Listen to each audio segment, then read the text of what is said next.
Penyanyi rock legenda Awi berkongsi bahawa walaupun anak lelakinya, Putra Ahmad Merah, semakin dikenali dalam dunia seni, pelajaran tetap menjadi perkara paling utama dalam hidup anaknya itu.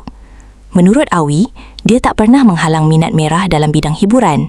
Kalau anaknya mahu menyanyi, bermain muzik atau berlakon, dia sentiasa menyokong. Tapi bagi Awi, sebelum mengejar glamour dan populariti, ilmu dan pendidikan perlu datang terlebih dahulu. Katanya, dia mahu melihat Merah berjaya menamatkan pengajian dan suatu hari nanti menyerahkan sijil atau ijazah kepadanya sebagai bukti usaha dan masa depan yang lebih terjamin. Awi juga mengingatkan anaknya supaya jangan hanya jadi artis yang dikenali ramai, tetapi kosong tanpa ilmu pengetahuan. Dalam masa sama, vokalis kumpulan Wings itu turut berkongsi bahawa Merah sendiri sudah berjanji untuk mengurangkan aktiviti seni buat sementara waktu demi memberi fokus kepada pelajaran. Walaupun begitu, Awi masih memberi ruang untuk anaknya menerima undangan persembahan tertentu selagi tidak mengganggu pengajian. Menurut Awi lagi, pengalaman hidup susah yang pernah dilaluinya dahulu membuatkan dia tak mahu anak-anak menempuh jalan yang sama.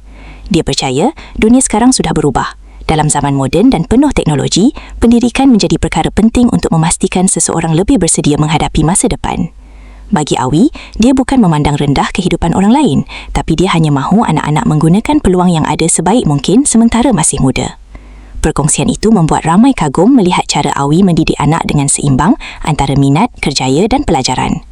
Kadang-kadang, kasih sayang seorang ayah bukan sekadar memberi kebebasan, tapi memastikan anaknya tidak mengulangi kesusahan yang pernah dilalui sendiri.